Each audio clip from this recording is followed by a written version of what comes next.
Fala galera, vamos começar aí mais um vídeo, mais uma aula para você aprender acerca da história da igreja. Bora lá?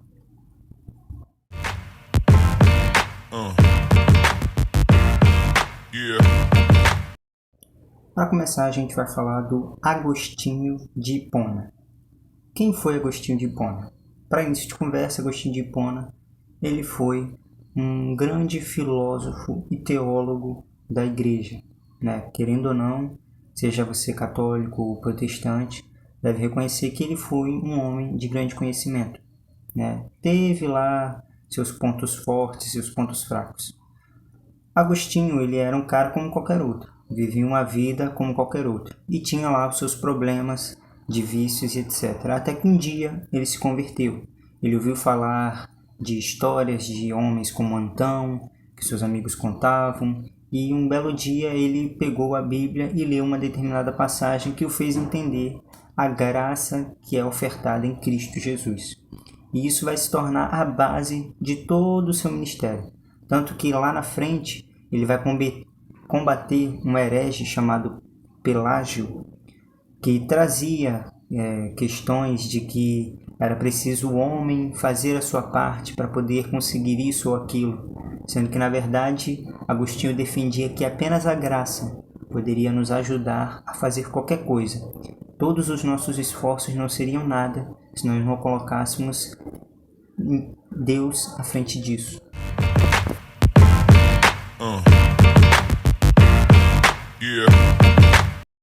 O segundo ponto aí que a gente vai ver é acerca do princípio do papado, né? Como é que surgiu os papas? De onde é que vêm os papas?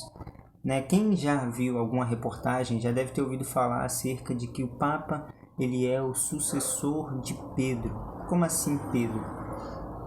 A Igreja Católica segue uma tradição que diz que Pedro foi o fundador da igreja em Roma e que por causa disso ele seria considerado o primeiro papa. Mas até então, né, nos primeiros séculos da igreja, não existia nem sequer essa expressão papa, se referindo ao papa que nós conhecemos hoje. O que nós tínhamos eram os bispos ou arcebispos. Lembra que eu falei que a principal cidade de Roma, do Império Romano, era Roma? Então, a igreja que estava em Roma, ela desde o primeiro e segundo século, ela já tinha um grande destaque diante das demais igrejas. Logo, o seu líder religioso, né, o seu bispo ou arcebispo, ele tinha um grande destaque.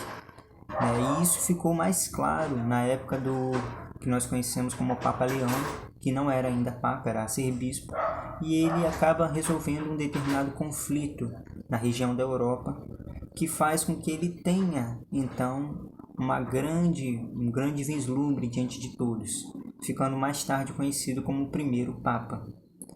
E para poder confirmar isso, por mais que já existisse uma nova capital do Império, né, Constantinopla, que nós já vimos falar em outra aula, ele vai fazer uma carta deixando claro que não que seja ele, mas seja da vontade de Deus que aqueles que são bispos, arcebispos em Roma, se tornem também papa, como dando lugar, dando continuidade a uma linhagem que começou, segundo eles acreditam, em Pedro.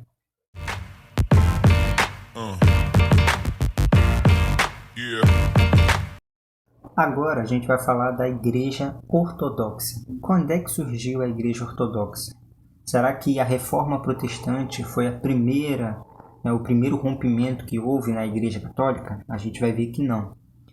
Desde o período em que Constantinopla foi construída, foi levantada como uma nova capital do Império, começou a existir, como nós já falamos em outra aula, essa rivalidade entre a igreja de Roma e a igreja de Constantinopla. E aí, como eu acabei de falar anteriormente, nós vamos ter agora a imagem do Papa sendo levantada em Roma, fazendo com que Roma ganhe mais destaque do que Constantinopla. Mas as duas igrejas continuam tendo suas divergências. Com isso, em 1054, vai haver um rompimento total entre a Igreja do Ocidente, conhecida como Igreja Católica, e a Igreja do Oriente, conhecida como Igreja Ortodoxa.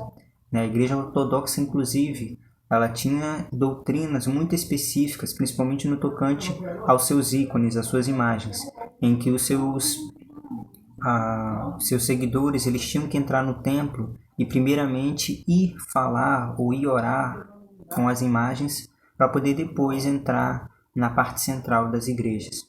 E com o passar do tempo, Constantinopla, que era a capital da igreja ortodoxa, acabou sendo invadida pelos muçulmanos, né, dando lugar a uma nova cidade chamada Istambul, que está aí até hoje, né? Quem tiver um dia o privilégio de conhecer, me leva junto.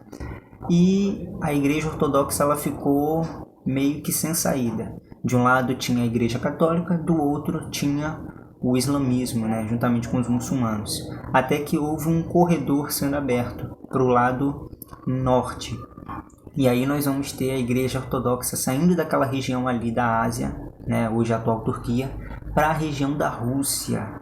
E aí nós vamos ter uma nova capital se tornando, né, como se fosse uma terceira Roma, que é Moscou.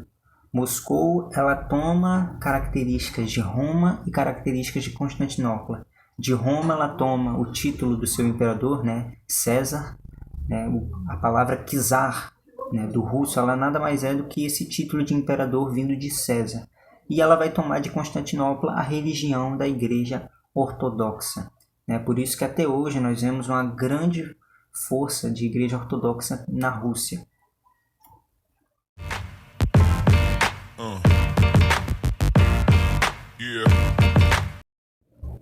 E aí por último, para a gente poder fechar, vamos falar acerca dos povos bárbaros. Né? O Império Romano ele já estava chegando no seu fim. E quem foi que causou o seu fim? Os povos bárbaros.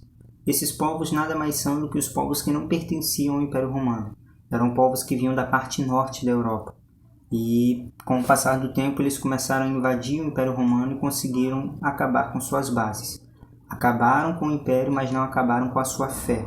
Né? A igreja permaneceu e com isso eles tiveram que catequizar, que enviar missionários a esses povos, para que esses povos fossem convertidos. Eles tinham as suas próprias religiões, eles tinham a sua própria linguagem, tinham a sua própria cultura, e agora era preciso que a igreja da época ela entrasse no meio desses povos e fizesse a sua parte evangelizadora.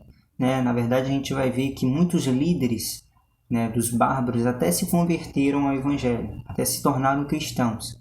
E por serem líderes, de uma forma, não vou dizer obrigatória, todos os seus seguidores acabaram também se tornando cristãos. Não que isso significa que eles deixaram as suas práticas pagãs ou suas práticas que não eram de acordo com os ensinamentos bíblicos. E um dos principais feitos que aconteceu, né, durante essa época de missões aos bárbaros foi um feito que ocorreu na região da hoje conhecida como Alemanha, em que um missionário ele simplesmente desafiou uma entidade crida por aqueles povos dali e diante de um acontecimento natural, aqueles povos eles reconheceram que de fato o Deus cristão era mais poderoso que a entidade que eles conheciam.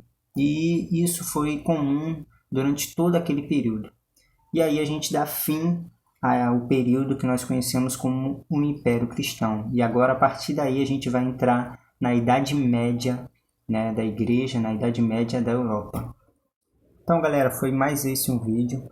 Espero que vocês tenham gostado não só dessa aula, como das outras que nós já postamos aqui no canal. Venho pedir encarecidamente que vocês venham curtir e venham também compartilhar com os amigos de vocês, familiares, aqueles que vocês acharem que seja importante passar os conteúdos aqui ensinados, né? Porque são conteúdos que edificam a nossa vida para que nós possamos ter uma visão melhor do que vamos fazer lá na frente, no futuro, como igreja. E dito isso, valeu!